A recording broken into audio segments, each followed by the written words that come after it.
Muito boa tarde. Vamos recomeçar os trabalhos. Vamos seguir. Iniciar agora a segunda etapa dos nossos trabalhos, seguindo a disposição na mesa, oferecendo a palavra para intervenções, que eu peço que sejam breves para que todos possam participar, e começando com o embaixador Baena Soares, por favor.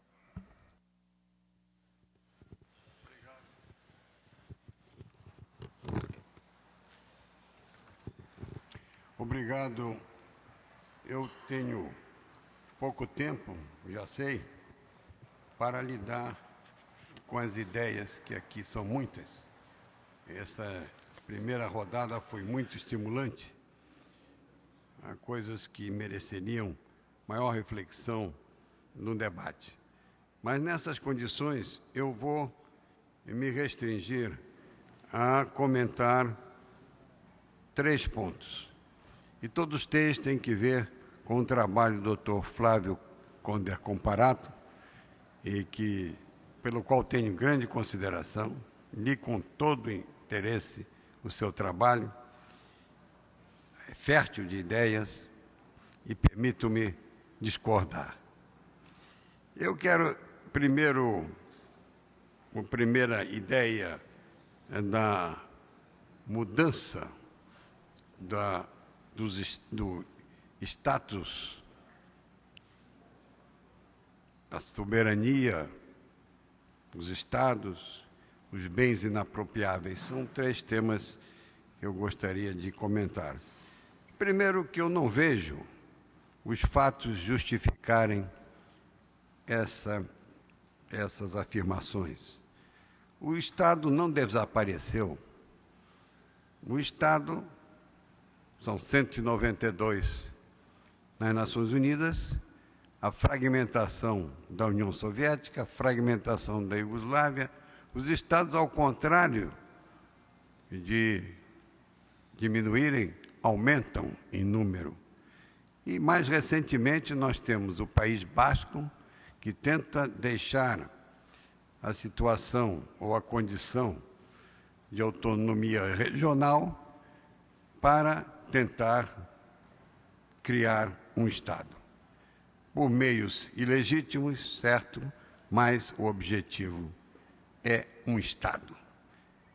A soberania não desapareceu. Sempre que eu ouço dizer que a soberania esmaeceu ou foi superada, é em relação à soberania dos menos poderosos, ou dos bebês. Nunca ouvi dizer que a soberania dos poderosos desapareceu. Claro que a soberania, ela é condicionada. Qualquer texto de acordo significa uma renúncia, pelo menos parcial, em alguns pontos, da soberania dos estados que assinam esses acordos. Assinam em benefício de algo que é importante para eles. Portanto, esta renúncia parcial se faz em troca de algo. Mas o simples fato de eles poderem assinar significa que eles têm autonomia, soberania. Também um outro ponto seriam os bens inapropriáveis. Grandes conjuntos florestais e as reservas naturais de água potável no mundo todo, que seriam utilizadas fora das soberanias nacionais. Há muito tempo que eu tenho ouvido e lido teses semelhantes, só que propostas por autores de potências dominantes, representantes governamentais e personalidades acadêmicas, centros de reflexão dessas potências maiores. Não ouvi, como já tinha adiantado, que a soberania esmaecente seria dessas potências, nem que os bens inapropriáveis incluiriam petróleo, gás e minerais atômicos. São esses fatos que me levam à conclusão de que nós ainda temos muito tempo pela frente no esquema atual que preside as relações internacionais. E, portanto, temos que tratar de reformar aquilo que, como as Nações Unidas, trabalha para a cooperação, trabalha para a harmonização de interesses nacionais. As questões humanistas estão presentes nestas propostas de reforma. Ninguém ignora a importância da pessoa. Toda a construção jurídica em defesa e na promoção dos direitos humanos, que teve origem, e é preciso que a gente não esqueça, origem na organização regional, na OEA, na Comissão Interamericana de Direitos Humanos, na Corte de São José, e que depois se ampliou muito justamente para o mundo todo. Essas preocupações estão presentes e devem ser cobertas cada vez mais pelas Nações Unidas. Já vimos que a Comissão de Direitos Humanos das Nações Unidas se transformou em conselho, maior hierarquia, talvez melhores condições, inclusive orçamentárias, de atuar. Eu vejo também que na sociedade internacional ideal, para a construção dessa sociedade, há alguns obstáculos praticamente intransponíveis. Não menciono apenas a diferença de riqueza, de nível de desenvolvimento, de atenção às necessidades sociais. O que eu vejo também, e este é o mais difícil item, é a diferença de tempo histórico.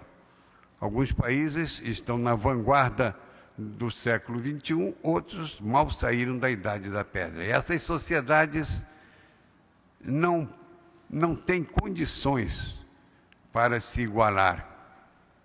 O objetivo da igualdade entre todos é nobre, deve ser perseguido. Mas o fato é que nós temos uma diferença de tempo histórico a ser superada, mais do que a questão de como se vai definir esta nova sociedade. Vejo, então, que as inquietações que foram levantadas têm resposta, têm possível resposta, têm resposta necessária nas Nações Unidas como órgão universal. E ajustar, modernizar, alterar, reformar qualquer verbo que se use é o caminho indicado. Não vejo como substituir as Nações Unidas por um outro organismo que seja supra-estatal. Não acredito num governo mundial, porque o governo mundial necessariamente será dominado por aqueles que dominam atualmente e talvez com maior ênfase e maior energia. Acredito sim na harmonização, na cooperação, na busca de caminhos acordados, aceitos e aprovados por todos. O problema é, como o professor Fábio Comparato nos diz, de democracia, sem dúvida. Estamos todos de acordo. Democracia requer a tolerância e o respeito pelos outros. Não se pode impor. E eu vejo nas tendências de dizer que a soberania desapareceu, que os estados foram superados, uma ameaça autoritária. Será mais democrático trabalhar pela reforma da ONU, dar-lhe um conteúdo cada vez mais representativo, fazê-la funcionar em benefício dos povos, com preocupações humanistas, sem dúvida, e com preocupações também de estabelecer normas, regras para a conduta dos Estados. Isso é contra mim? Não. Está bem, obrigado. Então, eu termino aqui.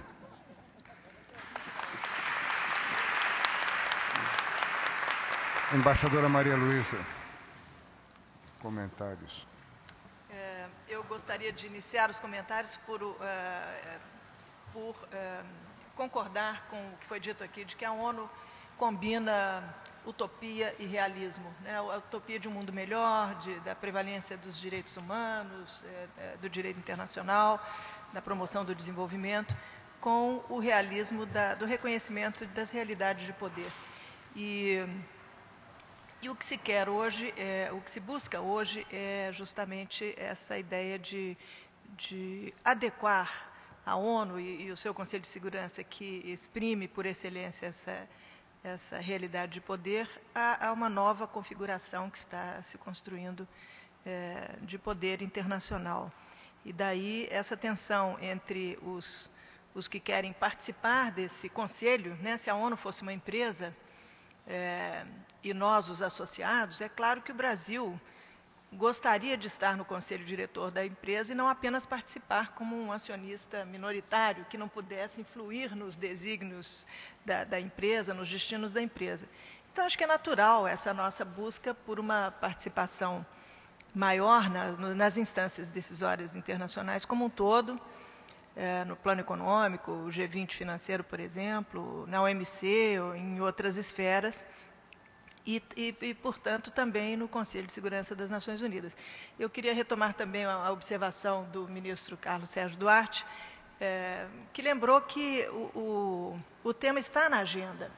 Não se trata de um esforço para incluir o tema na agenda ou de um esforço do Brasil por iniciar uma negociação. A negociação já existe, já se processa há mais de 15 anos, de maneira que nós não temos uma escolha de participar ou não, enfim, de lutar ou não por uma reforma do Conselho. Esse é um tema que já faz parte da agenda internacional há algum tempo e o Brasil é visto, queiramos ou não, como um candidato natural a uma nova estrutura de governança internacional.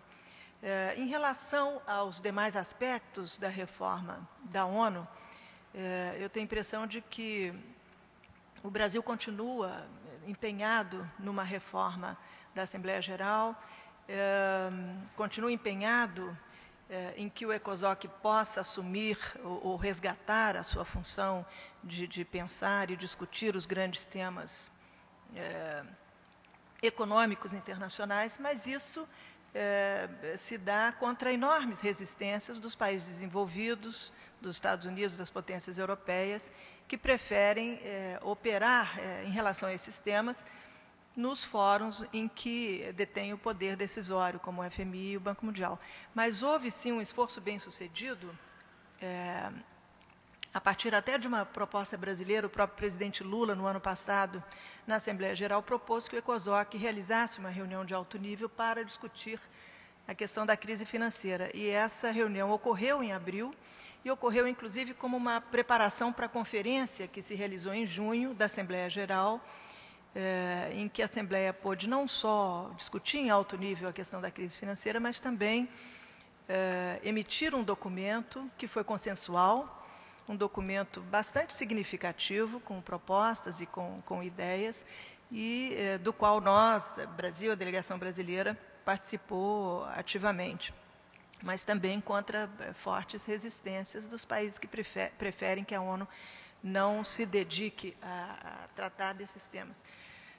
De maneira que eu coincido inteiramente com as observações do embaixador João Clemente Baena Soares, no sentido de que nos interessa lutar por um aperfeiçoamento da ONU, que é uma organização com a qual podemos e devemos trabalhar, e que incorpora também essas dimensões mais, digamos, utópicas, de natureza mais utópica, desde a sua Constituição e até hoje. Muito obrigada. Professor Casella, com a palavra. Muito obrigado, embaixador Cardim. Se me permite embaixador Moscardo, além de cumprimentar pela iniciativa da cidade de Jaú, que eu tenha conhecimento, são pelo menos 2 bustos de Alexandre de Gusmão em São Paulo. Um na Praça Alexandre de Gusmão, ao lado do Parque Trianon, e eu moro perto, costumo passear cachorro por ali, estou desde terça no Rio, e só se foi roubado nesta semana, o busto ainda está no mesmo lugar. O segundo é dentro da Faculdade de Direito. Então, essa é a questão. E eu me permitiria aqui na Casa de Rio Branco de lembrar uma frase do Rio Branco que eu acho que pode ser útil para dar a tônica da continuação. Ele costumava dizer que diplomata não é remédio para uso interno. E acho que justamente nessa perspectiva, eu volto a dizer um ponto que, acho que depois de fazermos a volta da mesa, estamos todos brasileiros de acordo de que o tema deveria ser tratado de uma outra forma. Acho importante que esse tema fosse também tratado, não só pelas iniciativas que o Brasil tem feito, mas também com o trabalho de discussão nos fóruns como o BRIC, a IBSA, ou IBAS. Então, nesse sentido, ainda na sexta-feira última, a Agência Brasileira de Desenvolvimento Industrial e a Universidade Católica de Brasília organizaram um encontro para discussão dos BRICS, com participação de professores da Rússia, da Índia, da China e também do Brasil. Eu estava lá nessa reunião e vou, no mês que vem, para 2 reuniões em Nova Delhi. Uma da IBAS, em que seria principalmente das Cortes Supremas dos países, então Índia, Brasil e África do Sul, e que a presidência do Supremo Tribunal Federal pediu que a delegação acadêmica brasileira tivesse uma participação ativa. Então, o professor Eduardo Grebler, de Minas Gerais, e também me pediram para falar e não só ouvir. E esse tema tem estado na agenda, por exemplo, da Universidade de Macau. Então, Macau quer ser, como um posto avançado da língua portuguesa na Ásia, quer ser o interlocutor e uma espécie de Genebra, a secretaria dos BRICS. Então, essa poderia ser. Então, se me permitem a acolhida e ao ponto de sentir-me suficientemente em casa para dar uma sugestão de um passo seguinte, que isso fosse levado a discussões com os outros países do BRICS, no sentido de termos, eu sei que temos declarados apoios formais da França, por exemplo, e de outros estados, mas nesse sentido me parece que há complementaridades muito interessantes a serem apontadas. O embaixador Baena Soares me permitirá que considere, nessa questão a dimensão teórica, dizem que professores universitários não conseguem dar explicações de menos de 45 minutos. Por isso, esse limite de 3 minutos é bom para termos de ser muito objetivos. A questão da reformulação conceitual e estrutural da soberania estatal se põe não só como um imperativo de cooperação, mas também a necessidade de pôr limites à soberania enquanto conceito e enquanto prática para que exista direito internacional. Então, um sistema institucional e normativo internacional exige limites à soberania dos Estados. E a prática do mundo interdependente põe esse limite de uma forma muito clara. Então, essa configuração tem muita discussão teórica a respeito. Ainda agora a embaixadora Biotti referia a questão da crise financeira. E crise financeira da ONU foi o primeiro artigo que eu publiquei na revista da Faculdade de Direito de São Paulo, em 1983. Então, a crise financeira já mostra um fato de que, quando o canal institucional não funciona, a realidade encontra outras formas de resolver. E isso, o ordenamento jurídico brasileiro tem muitas situações. Nós temos uma categoria de leis que pegam e leis que não pegam. Então, a adaptação da norma diante de uma realidade que muda nos é familiar. Isso não exige um esforço de reflexão para ser captado. Me parece também claro, pela leitura dos textos e pelo acompanhamento da discussão, que a percepção dessa dificuldade de atuação dos mecanismos formais leva à criação de mecanismos não previstos na Carta. essa foi a contribuição que já Kelsen põe quando publica o seu grande livro sobre o direito das Nações Unidas em 49. Antes de ter esgotado a edição, ele faz um suplemento em 51 para dizer, ante a impossibilidade de operar o canal formal que a organização previa, uma competência que deveria ser do Conselho de Segurança foi trazida para a Assembleia Geral com a votação do Unidos pela Paz em relação à Guerra da Coreia em 1950.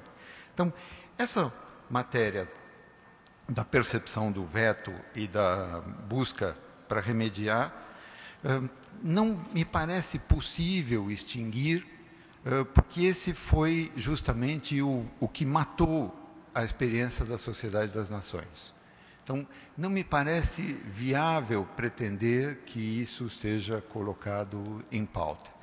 E nessa matéria, então, é preciso pensar, então, o limite da viabilidade da implementação e, ao mesmo tempo que é uma oportunidade de discussão entre os profissionais das relações exteriores e acadêmicos brasileiros, me parece que, com algumas diferenças de opinião, estamos de acordo quanto à ideia. E eu proporia tentarmos dar um passo adiante com relação a canais internacionalizados no qual essa discussão possa continuar a ser colocada, além e ao lado dos que já têm feito com muita proficiência a diplomacia brasileira, nessa conjugação de esforços com a academia. Obrigado. Muito obrigado, professor.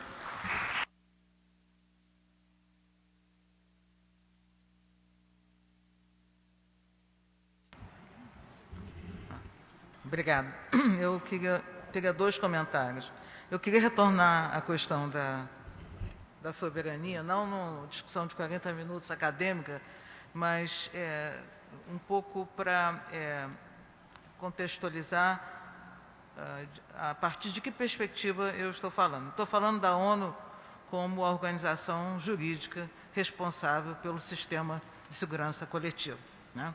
E nós sabemos que esse sistema, quer dizer, as ameaças a esse sistema se aumentaram de forma bastante exponencial e mais. Elas hoje não são mais ameaças de guerra entre Estados. Muitas vezes são guerras dentro dos Estados, em que as partes não se sabe exatamente quem são e, portanto, coloca o problema da anuência das partes para a intervenção das Nações Unidas para o uso da força.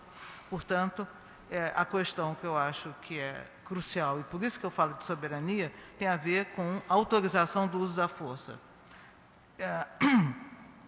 No campo doméstico, no domínio nacional, o Estado é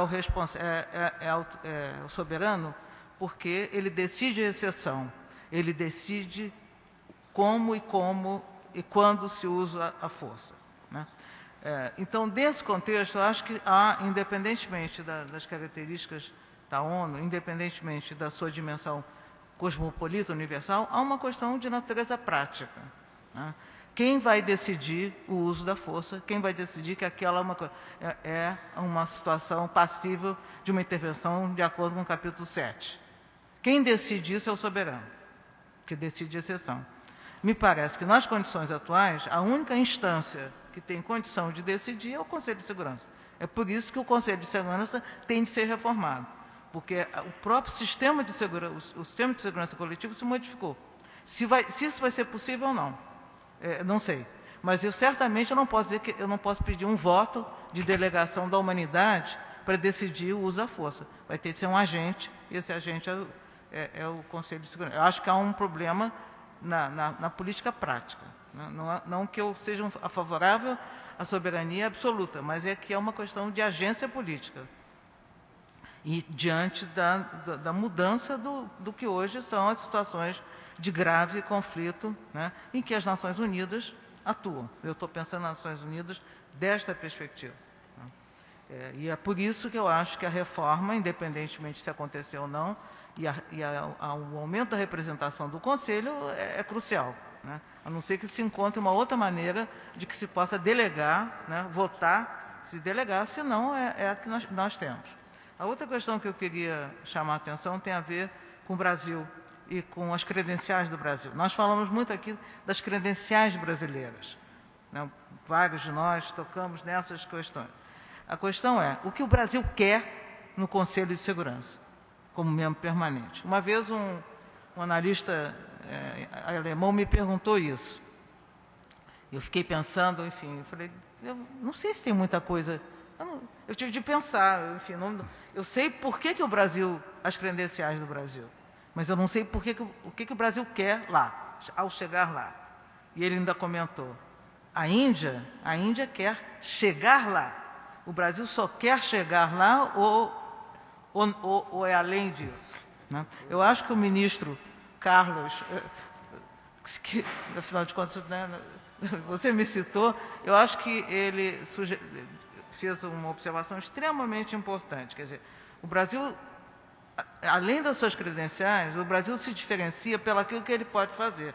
E o que ele pode fazer diferente que fazem as potências, né? Se não for por isso, eu acho que não vale nem a pena, né? Eu sou muito pouco, porque há uma certa visão de que você tem um processo de difusão de poder que as potências vão fazer o que fazem as outras. Eu acho que não. Eu acho que os BRICS, alguns deles, eu acho que eles ficam numa fímbria, eles não são não farão exatamente igual, né?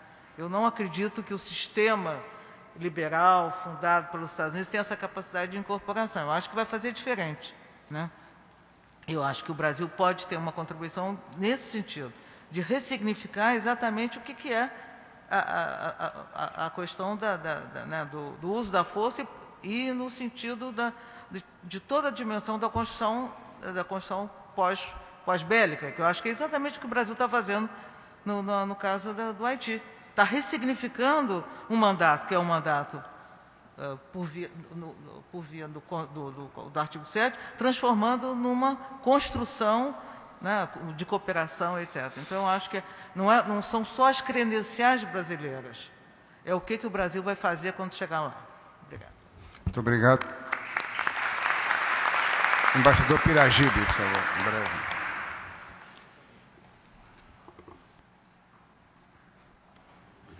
Obrigado.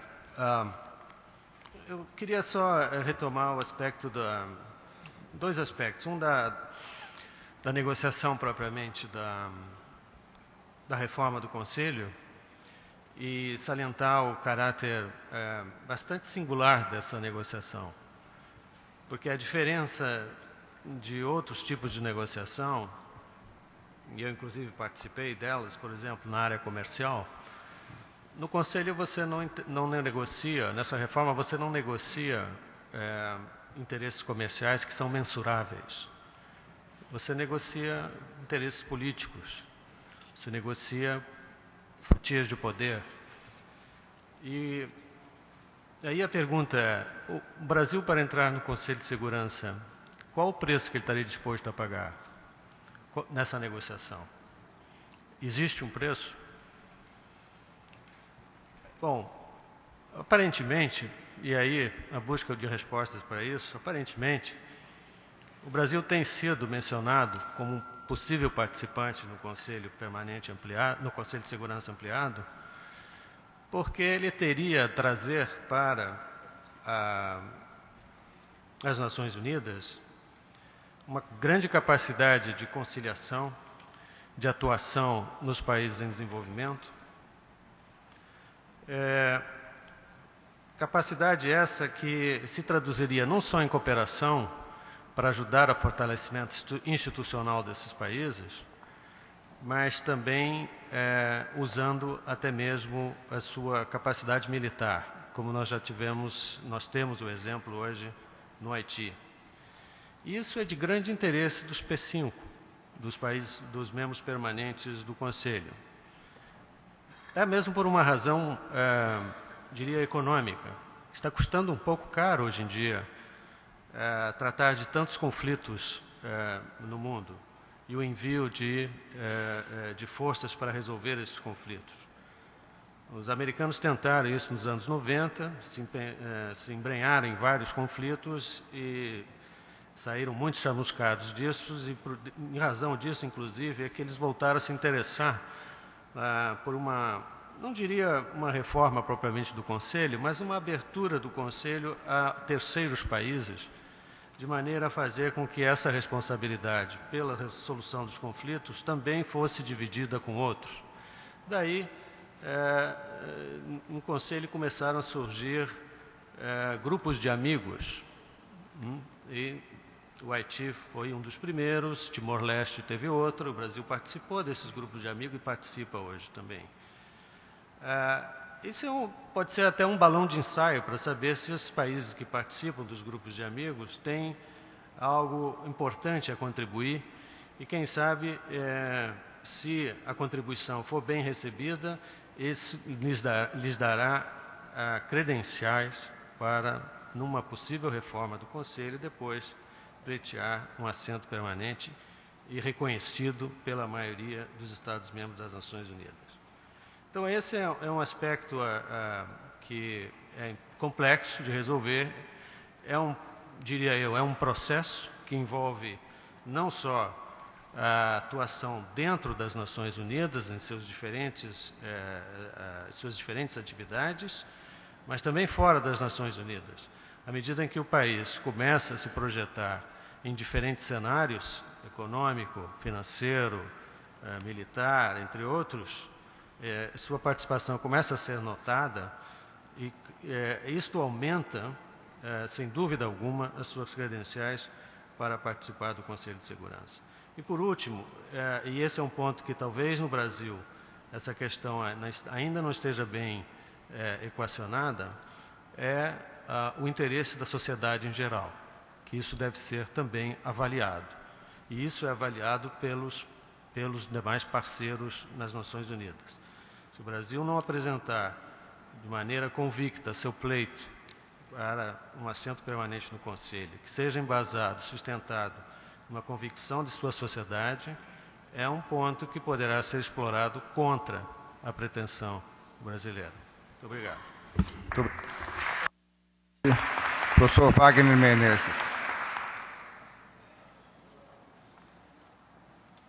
Pelas exposições que foram tratadas aqui, existe um consenso quanto ao capital acumulado pela organização nesse tempo todo, a necessidade pragmática de reformas.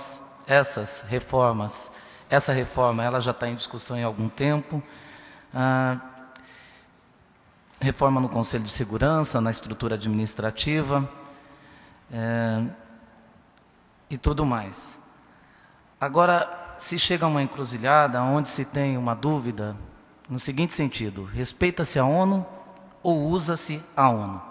O que me incomoda nesse debate todo, essencialmente, não é só o debate focado nas reformas, mas essencialmente em um consenso perigoso de ter o poder como dogma nesse debate.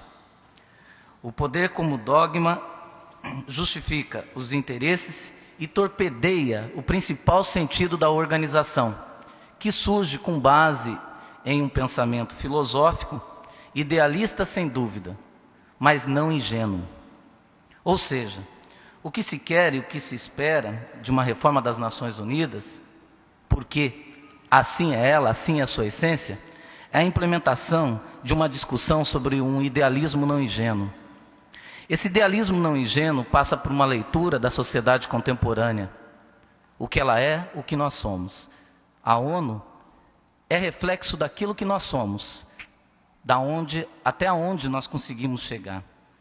Hoje, sem dúvida nenhuma, falar de um governo supranacional torpedearia também o próprio sentido de uma organização que se quer global.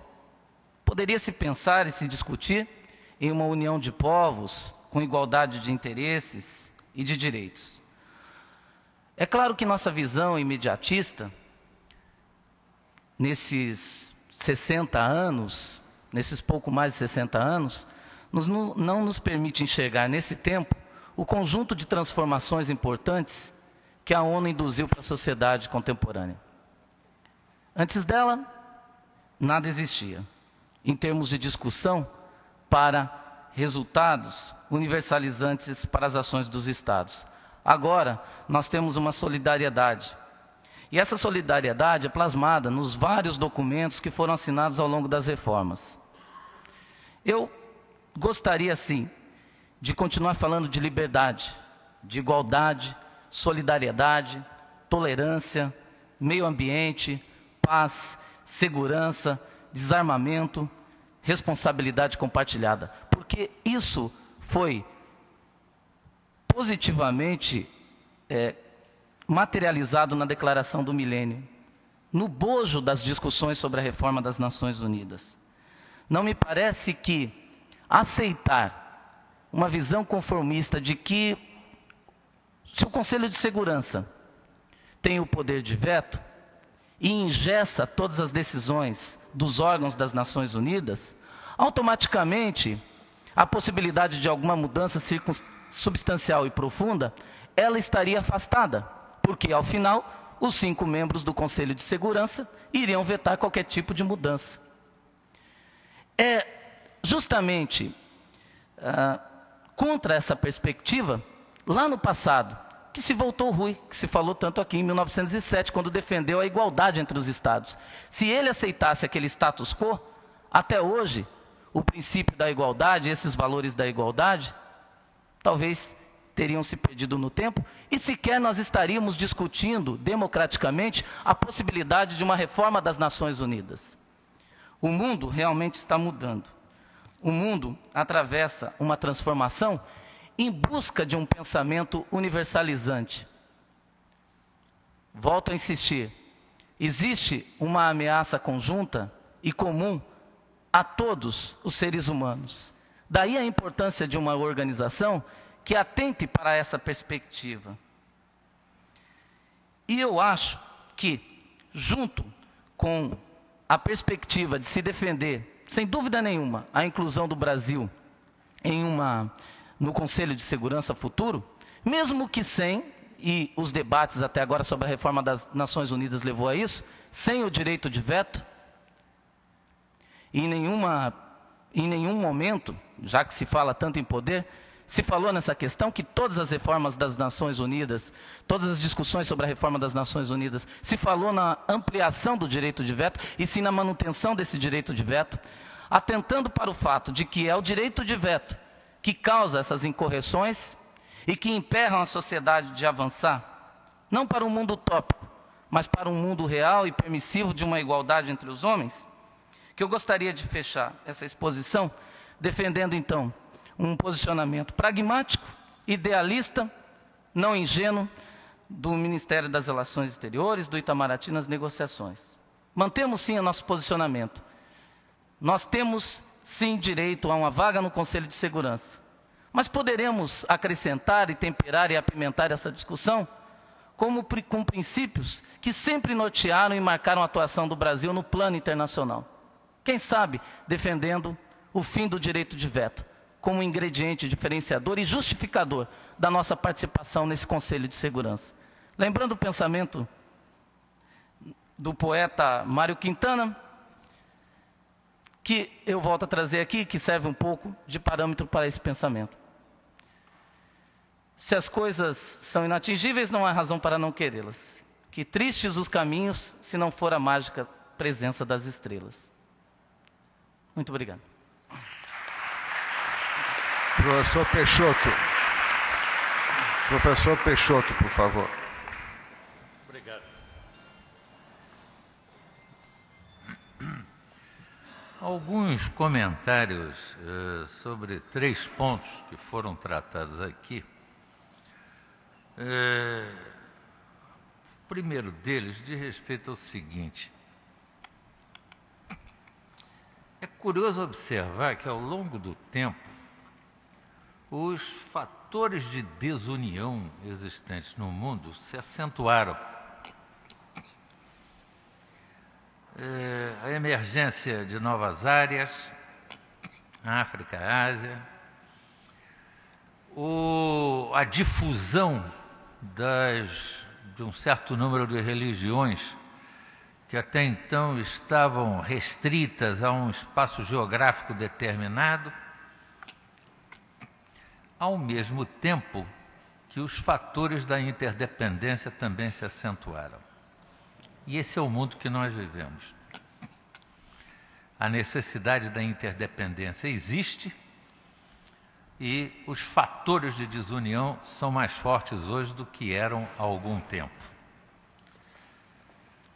E qualquer projeto de reforma da Organização das Nações Unidas tem que levar em conta esses dois elementos, estas duas vertentes, aparentemente contraditórias, mas que têm que ser integradas no desenvolvimento, nos projetos e na forma de reformulação da ONU. O que eu acho, portanto, é que uma ONU sem capacidade de intervenção e até mesmo de antecipação, uma ONU que seja o puro e simples reflexo do jogo de poder ou das relações de poder entre os Estados, é um jogo de cartas marcadas. A minha impressão é que ela se diluiria pelo abandono de uma série de Estados. Deixe os poderosos realizar o seu jogo. Mas uma ONU que seja única e exclusivamente um instrumento corretivo dos grandes problemas que nós enfrentamos no sistema internacional, ela é inócua. Porque, estando a capacidade de decisão ainda nas mãos de um certo número de Estados, ainda que ao longo do tempo tenha havido uma redistribuição, uma desconcentração de poder, em alguns momentos um pouco maior, em outros momentos um pouco menor, as boas intenções não teriam correspondência na capacidade e na eficácia de intervenção. Então a ONU tem que conviver com estas duas vertentes e, como eu procurei dizer na minha primeira intervenção, o canal pode ser estreito para quem navega nele, mas isso não implica que necessariamente haverá abalroamento. Não vamos afundar por bater de um lado ou de outro. O segundo ponto ao qual eu gostaria de chamar a atenção é o seguinte: o Conselho de Segurança da ONU, tal qual ele existe hoje, formado no imediato pós-Segunda Guerra, ele não obedeceu, é verdade, como bem lembrou Ronald Sardenberg, a critérios regionais. Mas ele refletiu uma lógica que se seguiu a esta mesma guerra, até porque levemos em conta que blocos regionais naquela época não existiam. A África inteiramente colonizada, a quase totalidade da Ásia colonizada, o único bloco que existia, bem ou mal, era o bloco latino-americano. Por isso mesmo, acho que se o processo de reformulação do Conselho de Segurança e a criação, por esta mesma razão, do chamado G4, obedece a critérios que são inevitavelmente geográficos. 2 países na Ásia, um na Alemanha e outro na América Latina, que é o caso do Brasil, dificilmente qualquer um destes países poderá chegar ou realizar esta pretensão se o seu entorno regional não o apoiar vigorosamente. A não ser que, e aí passo para o caso mais especificamente brasileiro, que a candidatura brasileira possa ser uma reivindicação do Sul, entendendo-se que o Brasil, no Conselho de Segurança, seja um porta-voz deste mesmo Sul. Apesar de que acho difícil uma articulação do Sul, que é uma categoria relativamente difusa nas relações internacionais e que jogue nesta direção. E as dificuldades do Brasil aqui são muito grandes. Já tive a ocasião de dizer, em mais de um momento, em mais de um debate nesta mesma sala, que as relações do Brasil com a América do Sul, elas são um pouco mais complexas do que se supõe à primeira vista. Eu não conheço um grande autor hispano-americano, um grande formulador da teoria social e ou política desta parte do mundo que tenha se referido ao Brasil. O Brasil é o grande ausente da reflexão. Começou com Bolívar. Nunca escreveu uma só linha sobre o Brasil. Não existe no pensamento bolivariano uma referência ao Brasil. A sequência é óbvia. Vai pelo século XIX, vai pelo século XX. Não é agradável, e isso é facilmente constatável para quem conhece a América hispânica, mas conhece de fato a América hispânica da esquina da rua, do boliche, como se diz em Buenos Aires, ou seja, do botequim. Não é agradável que o país de língua portuguesa tenha se tornado o mais forte desta parte do mundo. Isso é uma realidade que não vai ser mudada.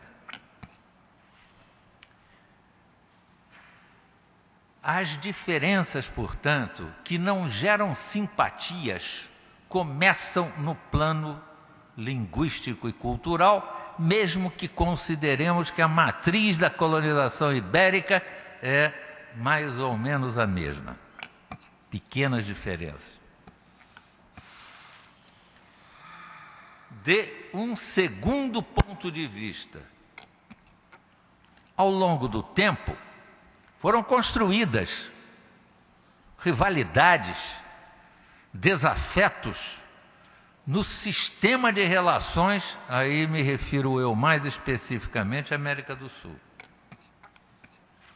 Todo mundo sabe que, durante décadas, a grande percepção de risco da política externa brasileira nesta parte do mundo era a Argentina.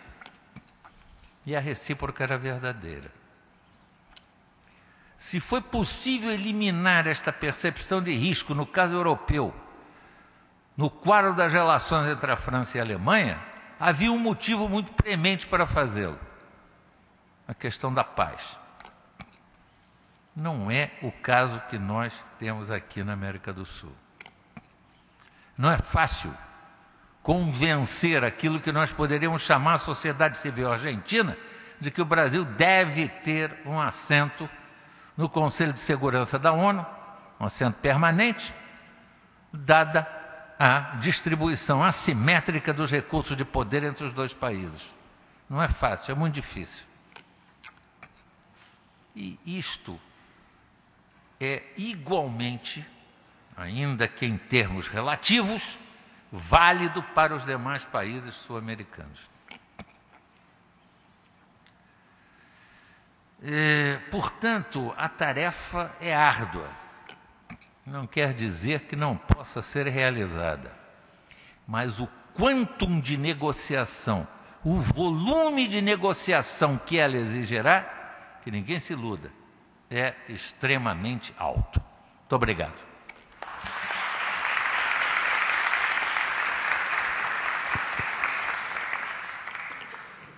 Antes de passar ao próximo orador, eu queria fazer uma referência aqui. Eu acho que o Araújo Castro deve estar presente nessa sessão e está se divertindo muito.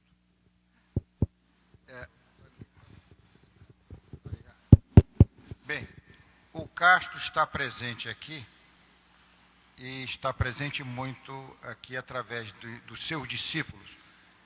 encabeçados aqui, inclusive por Baena Soares, por Sardenberg, por Sérgio Duarte. E eu lembraria que quando eu cheguei nas Nações Unidas, estava com um grande embaixador, Sete Câmara. Mas o Sete Câmara era mineiro e tinha uma doutrina. Toda reunião ele convocava assessores diferentes. E nós estávamos sempre desinformados e com dificuldade de fazer telegrama. E o Castro adotou uma coisa extraordinária. Eu não sei se foi o Baena que o aconselhou.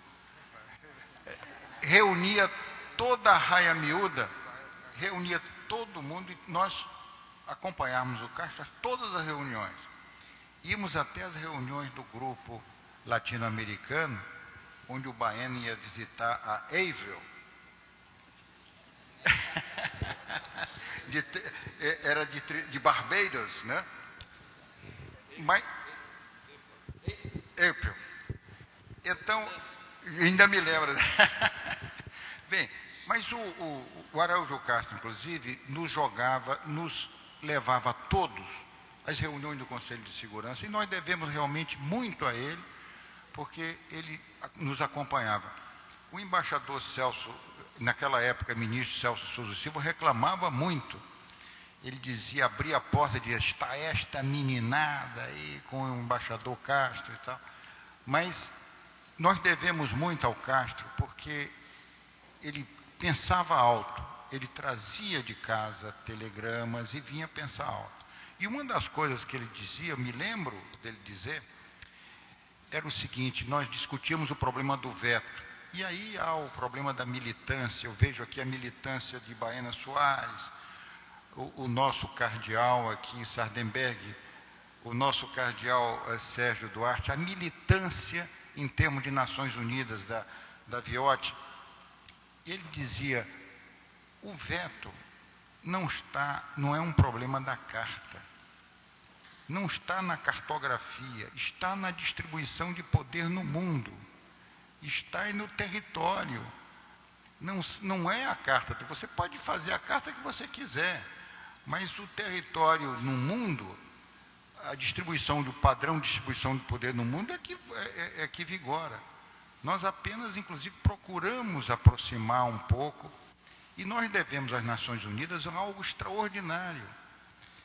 Esse poder de veto, talvez, e ele também gostava das coisas aparentemente polêmicas. O Castro, inclusive, dizia um dia que nós devemos a paz às armas nucleares. As armas nucleares é que nos garantiram essa paz extraordinária. Desde o fim da Segunda Guerra Mundial até hoje, não houve guerra. Por quê? Por causa das armas nucleares. As armas nucleares eram tão extraordinariamente destruidoras que ninguém teve coragem de brigar. Então, a ideia de nós não podemos entrar com ingenuidade nesse campo. A ideia, inclusive, o Castro deve estar se divertindo muito com essa tentativa de roubo de Prometeu, que aludida pelo embaixador Sardenberg, e do queijo que falava o embaixador qual é? Afonso Arinos. Bem, era só essa ideia para que nós nos aproximemos aqui do mundo acadêmico, que o papel suporta tudo. Veja o problema resolvido. Olha, você acaba com o problema do veto, você resolve. Não é assim. A militância lá, a Viotti sabe que o cotidiano dela lá é outro. O Sardenberg sabe, e antes que a gente passe a ceia dos cardeais, vamos ouvir aqui o nosso Sérgio Duarte. Sérgio Duarte. Muito obrigado, e obrigado também pelo título de cardeal que você me confere tão generosamente. Eu vou fazer 2 ou 3 observações só, inclusive eu pego outra vez o gancho do Araújo Castro. Ele dizia coisas muito interessantes, disse uma vez que as Nações Unidas antes eram paralisadas pelo veto, né, quando as duas superpotências se vetavam mutuamente. E depois, dizia ele, passou a ser paralisada pelo consenso. Eu nunca ouvi dizer que a paz se devesse às armas nucleares. Talvez ele tenha dito isso. quem diz isso hoje são as potências nucleares. Dizem que a paz se deve ao fato de que elas possuem as armas nucleares e ninguém mais deve possuí-las, porque aí então a paz e a segurança internacionais estariam comprometidas. E isso me leva também ao Conselho de Segurança, a esse debate sobre o Conselho de Segurança, porque o Conselho de Segurança adotou há algum tempo, infelizmente eu não tenho aqui a referência, uma resolução segundo a qual a proliferação de armas nucleares é um fator danoso, uma ameaça à paz e à segurança internacionais. Não sei o número dessa resolução, não tenho aqui comigo. No entanto, para muitos de nós, muitos países, né, inclusive o nosso, a ameaça à paz e à segurança internacional não está necessariamente na proliferação, está na existência da arma.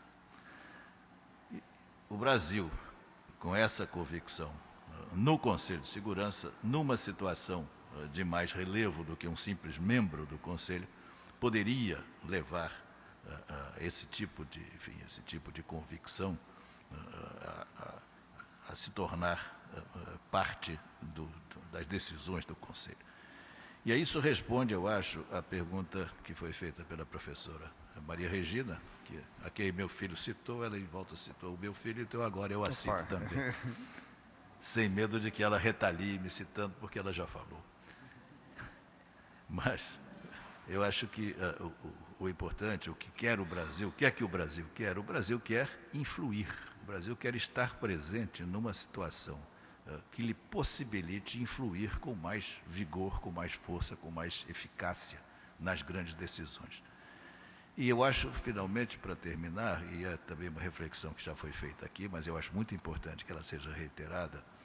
Eu uma vez fui entrevistado em um programa de televisão sobre os temas da minha alçada, temas de desarmamento nuclear, etc., e outros convencional, enfim. E, no fim, o jornalista disse assim, mas o senhor me diga uma coisa, esse sonho do Brasil de ser membro do Conselho de Segurança, membro permanente, né? O senhor quer dizer alguma coisa sobre isso? E eu disse, olha, em primeiro lugar, não é um sonho. Não, isso não é um sonho, isso é uma aspiração perfeitamente legítima. E tentei explicar um pouco, enfim, no programa de televisão, por que era assim. E é preciso, e essa reflexão foi feita, e eu acho que deve ser reiterada, é preciso que a sociedade brasileira se capacite disso, perceba isso, compreenda isso e apoie isso. Essa reunião nossa é extremamente importante, nesse sentido, porque aqui estão reunidos não apenas diplomatas, mas também pessoas, acadêmicos, pessoas que formam opinião. E eu vejo um número bastante grande de pessoas interessadas no tema.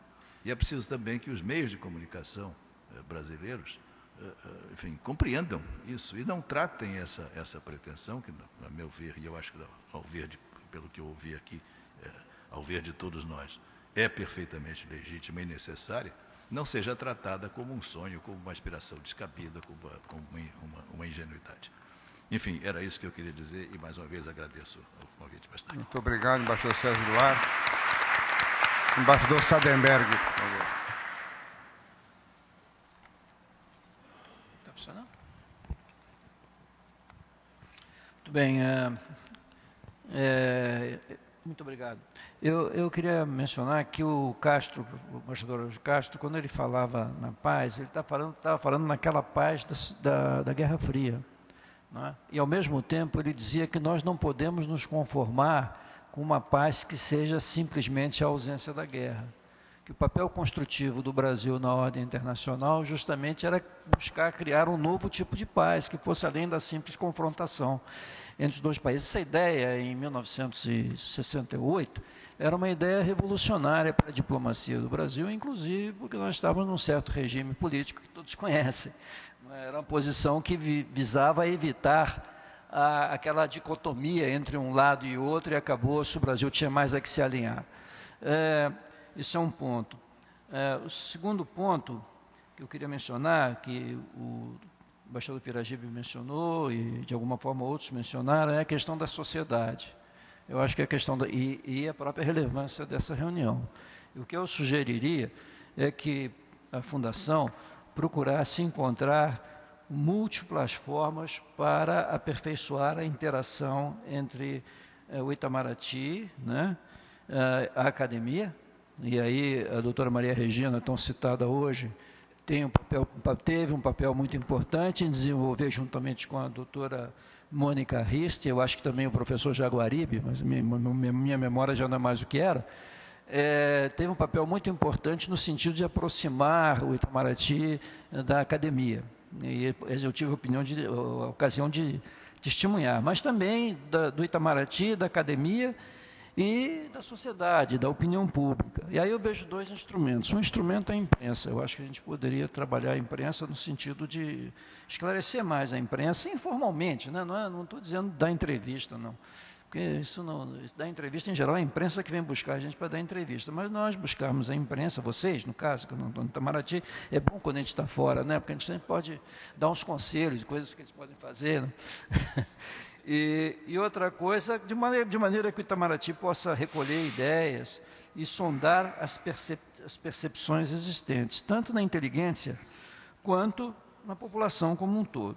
Outro ponto, eu acho que o modelo de audiência pública é muito bom, mas que evidentemente está em fase inicial de implementação e ele pode ser aperfeiçoado. Uma coisa que me ocorre é se utilizar o sistema universitário, trabalhar com o sistema universitário para aumentar a capacitação no Brasil de maneira geral, né? Mas especialmente dos estudantes, a capacitação em questões ligadas às Nações Unidas, política internacional de uma maneira muito geral e até explicar mais e melhor o que é esse bicho que é da reforma. Porque a história da reforma a gente reconhece que tem um aspecto que é extremamente árido, não é? E para todos. Outra coisa que eu queria mencionar é a pergunta que foi feita à doutora Maria Regina. Eu acho que essa seria a minha reação aqui, não? Porque é muito fácil aqui, com papel e lápis na mão, fazer uma articulação qualquer. Se apanhar de surpresa sobre essa pergunta, já é outra história. E, de qualquer maneira, eu acho que a resposta, a pergunta é prematura. A pergunta é prematura. Por quê? Porque é isso que fará parte do processo de negociação quando elas começarem. O Brasil vai ter que adaptar-se a uma nova condição internacional. Não é? E nós não vamos, seria dar um tiro no pé, a gente anunciar desde já o que é que nós queremos fazer, o que é que nós vamos fazer. Evidentemente, nós vamos passar por um processo de pressões muito fortes. A captura do voto dos países membros permanentes, que se opõem até hoje à reforma, de uma forma ou de outra, vai passar, eu acho, por um processo muito duro de negociação com esses países, o Brasil, a Índia, etc. No caso, o Brasil e Índia, né? Então, por outro lado, eu acho que se subestima no Brasil ainda o impacto que pode ter o êxito dessa candidatura, não é? Porque realmente implica reformas fortes dentro do Itamaraty, fora do Itamaraty também. Falei em capacitação. Necessário, por exemplo, que a imprensa esteja informada, que se prepare para uma cobertura de caráter mundial. O Itamaraty também já está tentando fazer isso, se antecipando a cobertura de caráter mundial com a rede de embaixadas, né? E finalmente, certos elementos assim mais concretos. Em primeiro lugar, nós temos um capital na resposta, são as chegas, são coisas muito simples.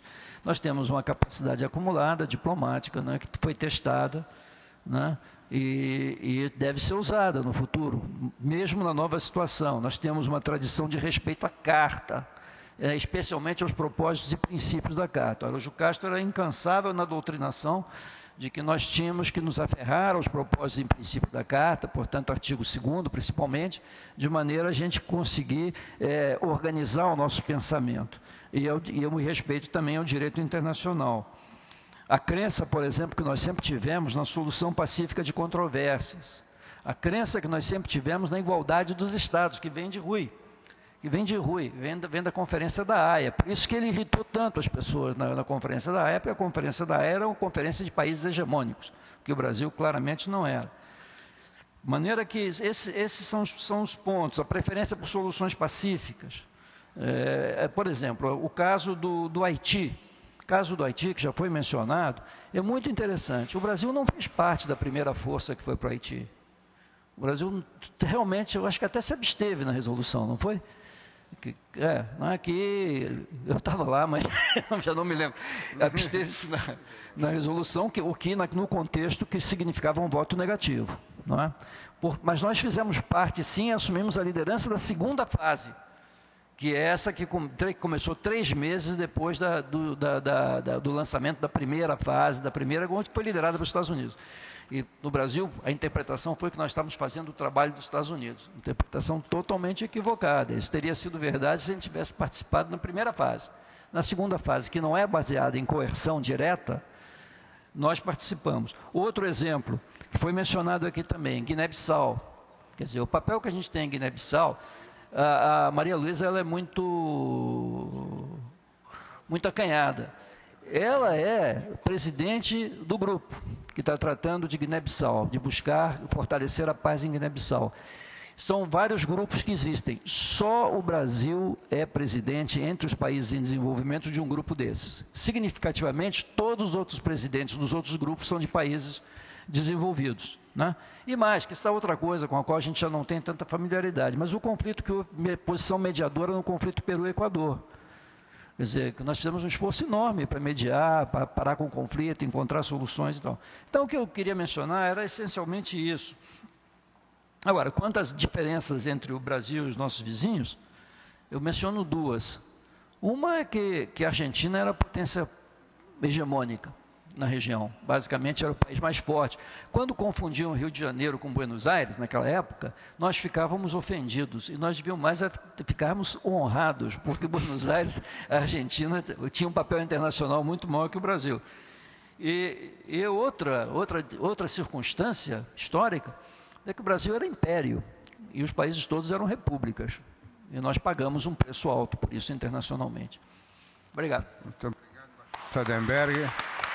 Professor Comparato, para os seus comentários, professor Comparato, por favor.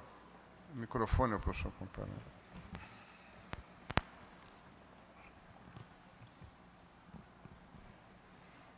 Está ligado? O eminente embaixador Baena Soares me honrou com observações sobre a minha posição nessa matéria. E, evidentemente, eu não soube me explicar, porque o embaixador Baena interpretou as minhas observações como sendo, as minhas afirmações, como sendo no sentido de que os estados tendem a desaparecer e que, de qualquer maneira, os poderosos não abdicarão de sua soberania. Não é bem assim. O que eu quero que se entenda é que os estados não só não vão desaparecer numa organização política mundial, mas eles vão se unir no sentido da formação federativa. As 13 colônias norte-americanas tornadas independentes no final do século XVIII, elas não desapareceram com a criação dos Estados Unidos. E a autonomia desses estados é muito forte. O que é inevitável é que o poder dos estados seja ultrapassado num sentido de cooperação. E a questão da soberania é também muito confusa, porque pode-se dizer no plano internacional, a professora Maria Regina insiste nisso, que a soberania é o poder ou melhor, o uso da força. Eu queria lembrar que na formulação clássica de Max Weber, que o Estado tem o monopólio legal da força, há uma impropriedade evidente, porque o próprio Estado pode fabricar essa lei. O que é preciso é saber quem tem o monopólio legítimo da força. Ou seja, em nome de quem está sendo exercida a força. E isto nós vemos no plano internacional de modo claro. O embaixador,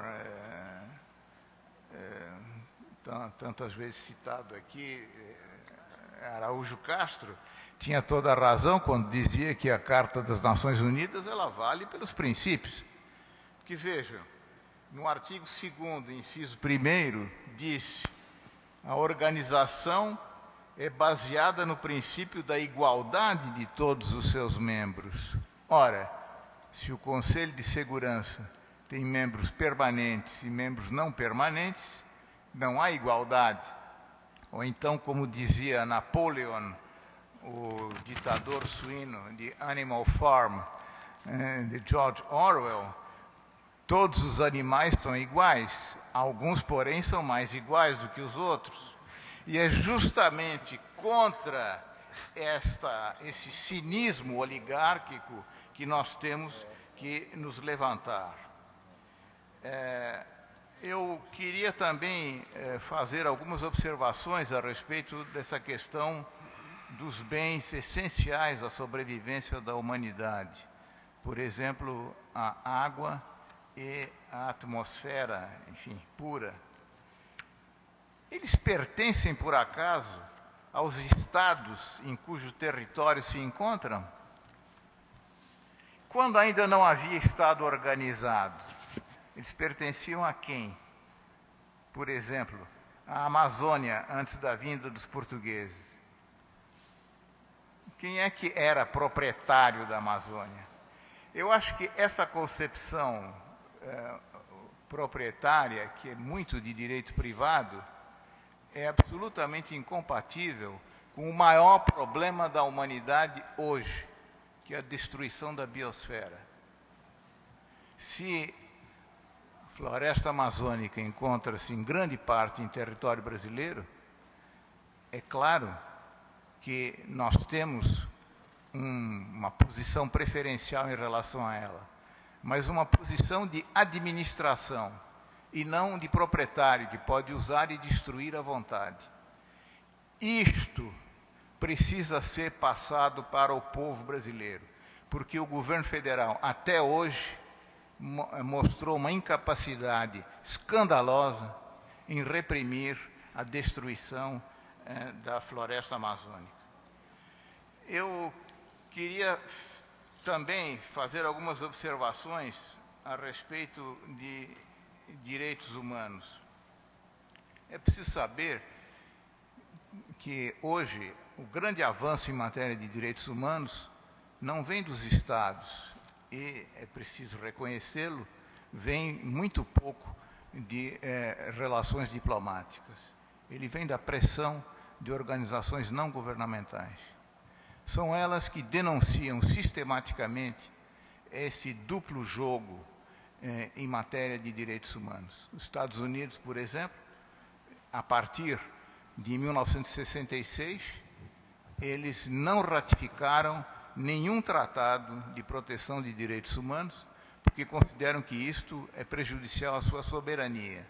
Ou seja, eles se colocam na posição de Napoleon de Animal Farm. E foi graças à pressão de ONGs como Anistia Internacional, como organizações não governamentais do tipo de defesa do meio ambiente, que nós temos conseguido avançar, porque aí é a pressão da consciência mundial.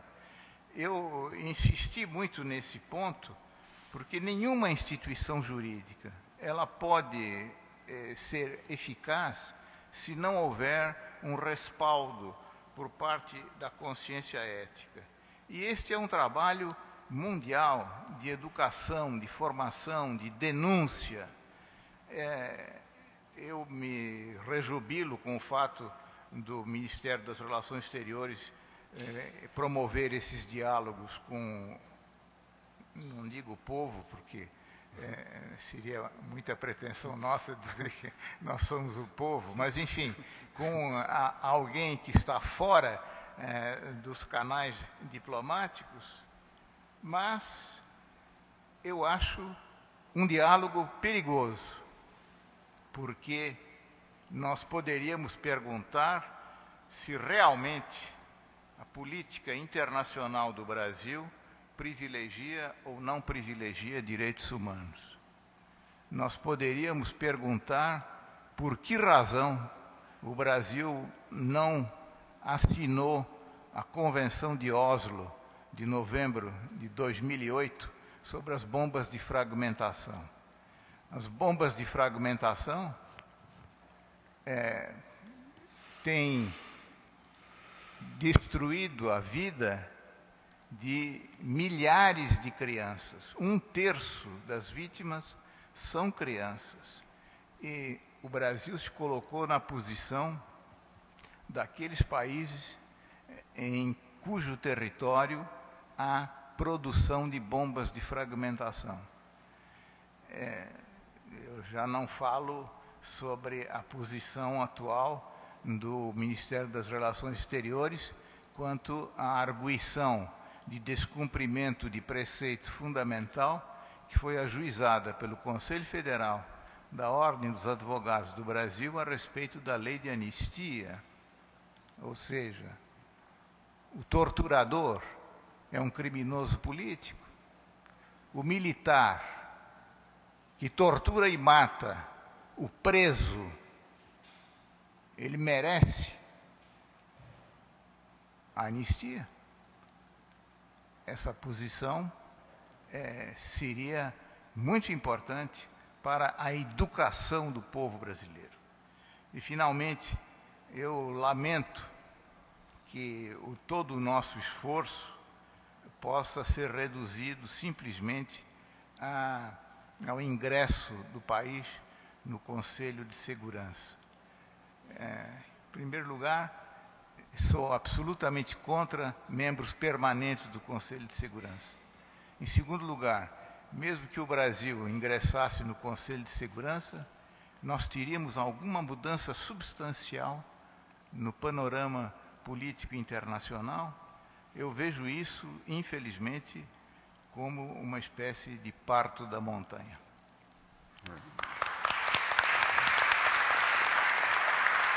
Professor Cachapuz, para o seu comentário.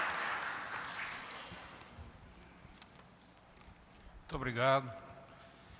Eu gostaria de aplaudir e dizer que estou plenamente de acordo com o professor, eminente professor Fábio Conder Comparato, com as considerações que acaba de fazer.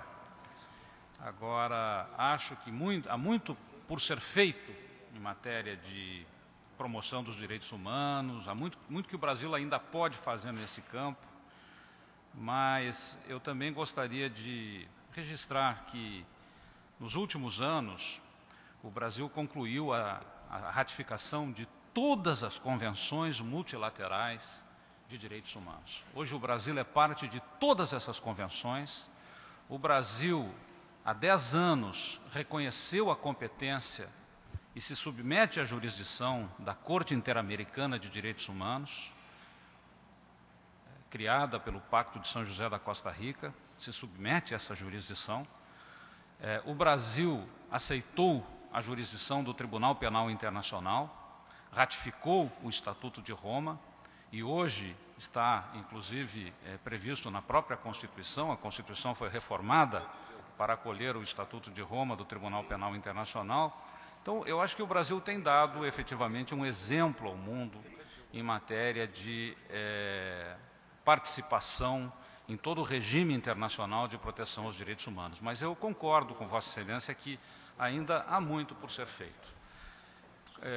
Eu mesmo concluo o trabalho que eu apresentei citando Kant, né, que foi mencionado pelo professor Peixoto, Antônio Carlos Peixoto anteriormente, e dizendo que no dia em que a justiça perecesse no mundo, não valeria mais viver sobre a terra. Kant digamos assim, o patrono, evidentemente, desta ideia filosófica, né, o autor, não é, da paz perpétua e, portanto, que imprime todas essas concepções ideais de convivência entre os seres humanos. Agora, o que eu creio é o seguinte: é claro que nós temos que trabalhar nesse sentido, é que temos que nos posicionar desta forma, esta é a melhor conduta para o Brasil, estou de pleno acordo. Agora, volto a repetir o que disse antes. Creio que há o contexto ideal e há o contexto real.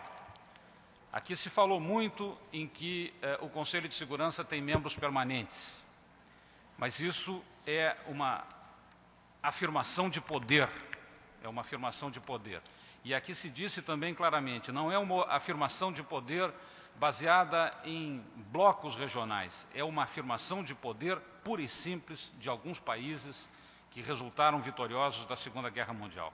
Essa afirmação de poder não se dá apenas no Conselho de Segurança. Há alguns aspectos que muitas vezes não são lembrados. Por exemplo, o órgão supremo judiciário das Nações Unidas, a Corte Internacional de Justiça. Na Corte Internacional de Justiça nós temos 15 juízes, todos de nacionalidades diferentes, de acordo com o que prescreve a Carta, eleitos para mandatos de 9 anos. Deveriam ser todos de nacionalidades diferentes. Contudo, desde a fundação da ONU, há mais de 60 anos, sempre há um juiz norte-americano, um juiz russo, um juiz britânico, um juiz francês e um juiz chinês. Sempre. Só sobram 10 lugares na Corte Internacional de Justiça para os outros países. Por quê? Sempre se elege um de cada um dos países que são membros permanentes do Conselho de Segurança. Porque para ser eleito o juiz da Corte Internacional de Justiça, tem que ser aprovado na Assembleia Geral e no Conselho de Segurança, e, portanto, os 5 membros permanentes do Conselho de Segurança fazem valer o seu poder na eleição dos juízes na Corte Internacional de Justiça. E com isso eu mostro que a reforma das Nações Unidas é muito mais do que reformar o Conselho de Segurança. É preciso que se reforme também os outros órgãos da ONU. É necessário que se reforme o processo decisório dentro das Nações Unidas. Há um grande déficit democrático dentro das Nações Unidas. É preciso que, efetivamente, cada país tenha um voto dentro do princípio da igualdade jurídica de todos. E que, com isso, se exerça a democracia dentro das Nações Unidas, o que não se exerce. Aqui se falou também muito que se migrou para o sistema de consenso dentro das Nações Unidas, aprovação de decisões por consenso. Eu creio que esse processo de decisão também é antidemocrático, da forma como ele é exercido dentro das Nações Unidas. Porque num sistema de consenso sempre prevalecem a vontade dos mais fortes, que fazem valer a sua vontade. E eu já tive a oportunidade de testemunhar isso, de verificar isso pessoalmente, participando de algumas reuniões dentro das Nações Unidas. Consenso significa fazer valer a vontade dos mais fortes. Então é preciso uma reforma profunda, efetivamente, nas Nações Unidas. E o Brasil, eu creio, que deve firmar a sua defesa, deve se prender à defesa desses princípios. Maior democratização dos órgãos da ONU, maior legitimidade no processo de decisões das Nações Unidas. E um outro aspecto também que pouco se tocou aqui, porque muito ficou na questão da reforma do Conselho de Segurança, no ingresso ou não do Brasil como membro permanente do Conselho de Segurança. Aliás, eminente professora Maria Regina, eu acho que é difícil de quantificar os benefícios do ingresso do Brasil no Conselho de Segurança. É muito difícil. Isso nós só vamos verificar com o passar do tempo, quer dizer, maior capacidade de influência dentro das Nações Unidas. Eu tenho sido um observador privilegiado, né, pelo fato de estar há 12 anos ocupando a função de consultor jurídico do Ministério. Então, muitas vezes eu participo de algumas reuniões, observo o comportamento, as atitudes, as posições da diplomacia brasileira em loco, né? Então, por exemplo, o Brasil já esteve 9 vezes como membro temporário do Conselho de Segurança. É recordista, né? É recordista. E aqui nós temos atual embaixador embaixadora do Brasil nas Nações Unidas, ex-embaixadores, e nós sabemos perfeitamente que uma coisa é quando o Brasil é membro do Conselho de Segurança. A gente percebe uma efervescência na delegação do Brasil junto à ONU. Por quê? E outra coisa é quando o Brasil não está na condição de membro do Conselho de Segurança, de membro temporário, né? Por quê? Porque as coisas importantes dentro das Nações Unidas realmente transitam no Conselho de Segurança. Então, de modo que é um foro realmente importante e que eu acho perfeitamente legítima a aspiração do Brasil de se tornar membro do Conselho. E quero também ponderar o seguinte: seria muita ingenuidade da nossa parte, eu sei das dificuldades, do contexto em que nós estamos inseridos, América do Sul, é difícil de nós obtermos os apoios necessários, não é uma tarefa fácil, mas seria muita ingenuidade da nossa parte imaginar que o Brasil é um país que está imune de ameaças externas. É muita ingenuidade mesmo, né?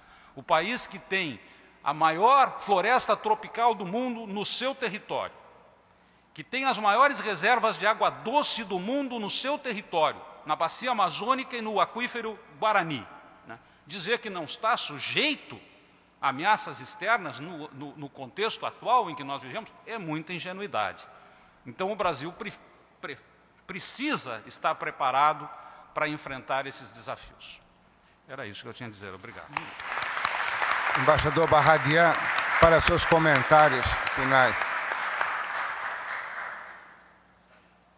Muito obrigado. Eu vou ser muito rápido também, só queria fazer uma observação de que essa parte final da intervenção do professor Cachapuz de Medeiros é uma reflexão importante que nós todos temos que fazer, porque realmente nós partimos do princípio, ele esqueceu de mencionar um outro ponto, que é as reservas de petróleo que estão aparecendo atualmente, que torna o Brasil ainda mais cobiçável. Mas eu acho que isso é um tema também para uma reflexão, talvez em outra ocasião.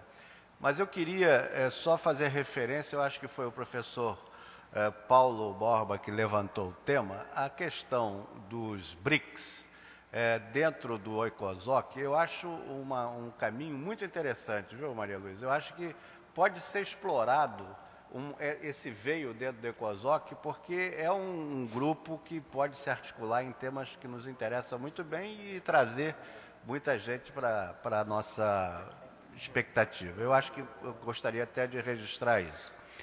Eu queria também dizer uma coisa que não é politicamente correto, principalmente da parte de um diplomata. Mas como já estamos quase na hora do almoço, eu vou me permitir dizer. Eu acho que nós, quando falamos de Conselho de Segurança, nós só, até por deformação profissional, estou me referindo aos diplomatas, nós, até por deformação profissional, nós vemos aquilo que para nós é o importante, que é a graduação, se eu posso usar essa palavra, da importância do Brasil no chamado cenário internacional, né? Quer dizer, o Brasil passaria a ser um daqueles poucos países que, enfim, tem o que dizer e tem o que ouvir na comunidade internacional. Mas, eu acho que isso aqui já foi levantado. Eu não sei se a sociedade brasileira está adequadamente informada sobre as consequências negativas da entrada do país no Conselho de Segurança. E isso tem que ser informado, porque não só haverá, sem falar muito sobre o assunto, mas não só haverá um repensamento sobre destinos orçamentários em várias coisas e desvio de recursos orçamentários, talvez de áreas muito importantes, para atender a outras obrigações que surgirão daí, mas há também que ver que a sociedade brasileira, nessa visão que nós temos, que o professor Cachapuz chamava a atenção, de procurar colocar-se um pouco à margem do contexto do terrorismo, da invasão, etc., membro permanente do Conselho de Segurança não será assim. Não será obrigatoriamente, terá que levar em conta que a palavra do Brasil, como membro do Conselho, num determinado debate em que está envolvido polaridades, coloca o Brasil numa posição diferente, coloca o risco de terrorismo no território brasileiro maior. Isso deve ser examinado friamente e discutido quando chegar a ocasião. Mas eu acho que isso é um débito, quero me colocar à disposição também da Fundação, quem elogia, eu acho que deve ser colocado no debate com a sociedade. Efeitos possíveis e negativos da entrada do Brasil no Conselho de Segurança. Muito obrigado. Muito obrigado, embaixador Barradian. Ministro Carlos Duarte, Sérgio Duarte.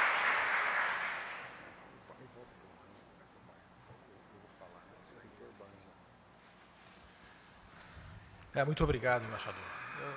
Eu gostaria de fazer referência a uma imagem que foi feita aqui pelo professor Comparato, do personagem Napoleon, do George Orwell. E, de fato, eu acho que reflete bem a ideia dos membros permanentes sendo mais iguais que os outros. Isso não tem a menor dúvida. Isso é muito evidente para aqueles que têm ainda mais um contato direto com o tratamento desses assuntos nas Nações Unidas.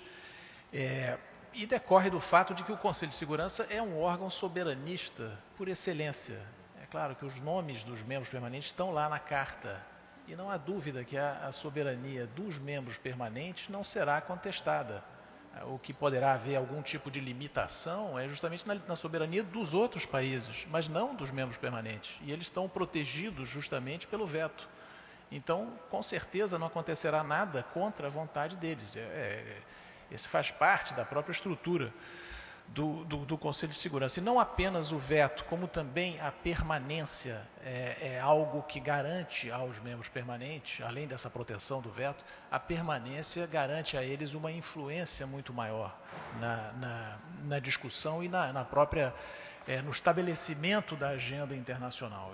São elementos que os diferenciam fundamentalmente dos demais membros da ONU. E, agora, a gente, quer dizer, ser contra o veto não significa que o veto vai deixar de existir. Assim como ser contra membros permanentes não basta para que os membros permanentes deixem de existir. E esse ponto é que eu faria aqui, porque o que se verifica hoje é justamente numa estrutura muito desequilibrada do Conselho de Segurança, verifica-se uma atuação cada vez mais, digamos, intensa do Conselho. E não só intensa, como também abarcando competências que podem ser, no mínimo, questionadas. E um exemplo bom, já foi mencionado aqui, a Resolução 1540 sobre o risco de proliferação de armas de destruição em massa e como uma ameaça à paz e à segurança internacionais. É claro que é mesmo uma ameaça, mas essa resolução manda os países fazerem coisas, adotarem legislação interna, que é uma coisa que, enfim, normalmente caberia ao legislativo desses países determinar, embora seja até uma medida necessária. Mas, enfim, aí é um exemplo de como existe um exemplo concreto, digamos assim, dessa extrapolação, talvez, de poder do Conselho de Segurança, que o momento em que nós vivemos retrata muito claramente. Isso me leva um pouco à questão da professora Maria Regina, novamente, que é a questão do que o Brasil quer no Conselho de Segurança. Bem, é claro que a gente não pode responder absolutamente essa pergunta, como disse o embaixador Sardenberg, mas, quer dizer, o que o Brasil buscaria, ou uma das coisas que novos membros permanentes realmente teriam, ou pelo menos pode-se vislumbrar que teriam num conselho ampliado, seria uma certa mitigação desse poder dos permanentes e uma maior influência por parte dos novos permanentes, decorrentes da sua permanência, justamente no Conselho de Segurança. E essa condição, digamos, de novos membros permanentes, ela seria fundamentalmente diferente dos atuais, não só por não terem imediatamente ou não poderem exercer o poder de veto, mas pelo fato de que novos membros permanentes, por essas propostas que nós temos trabalhado, seriam membros eleitos. E isso seria uma diferença fundamental dos atuais membros permanentes que estão lá desde quer dizer, como disse até o presidente Obama, que o o Roosevelt e o Churchill se reuniram tomando conhaque e resolveram fazer uma nova organização internacional. Mas, enfim, essa situação seria fundamentalmente diferente. O fato de novos membros permanentes, embora sem veto ou com outras limitações, seriam membros eleitos. E isso me leva à consideração final, que é o que se busca através dessa reforma, ou pelo menos do esforço que se faz para uma reforma do Conselho de Segurança hoje, é justamente uma busca de um novo equilíbrio entre esses elementos que a embaixadora Maria Luísa mencionou, entre idealismo e realismo, que estão na base da constituição dessa grande organização internacional da nossa época. Esse novo equilíbrio é o que se busca justamente entre esses dois elementos por meio de uma reforma do Conselho de Segurança. Muito obrigado.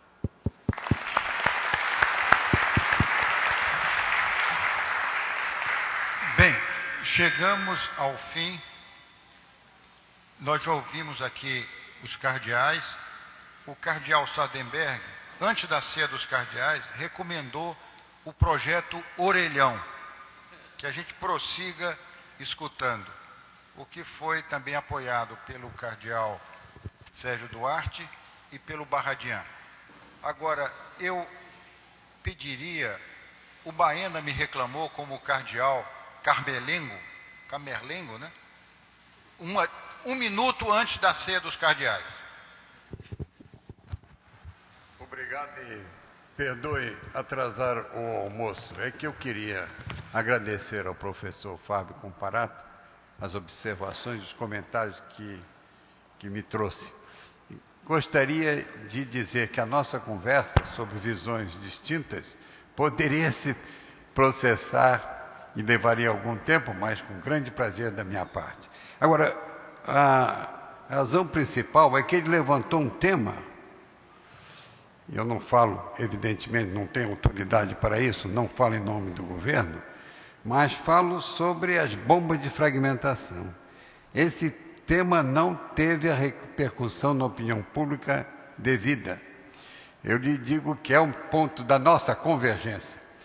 Recomendo que esse tema seja trazido para a academia, para a imprensa, para o debate. E por quê? Porque eu participei de uma missão da então Comissão de Direitos Humanos das Nações Unidas, uma comissão que foi ao Líbano examinar os resultados da ação israelense. E fiquei absolutamente chocado com o que eu vi como resultado das bombas de fragmentação.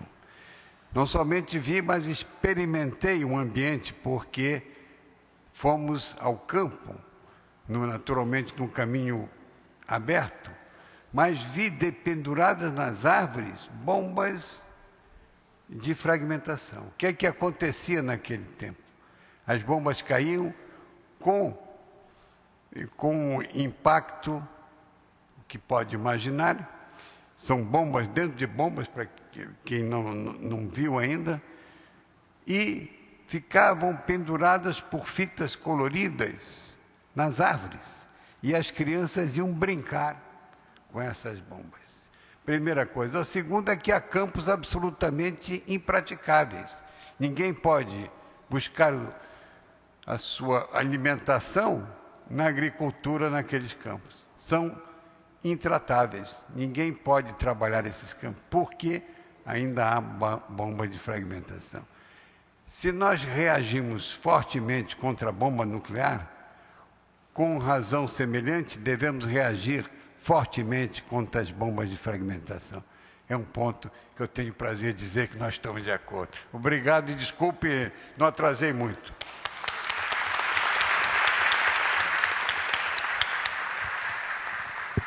Muito obrigado a todos, e todos são convidados agora à ceia dos cardeais.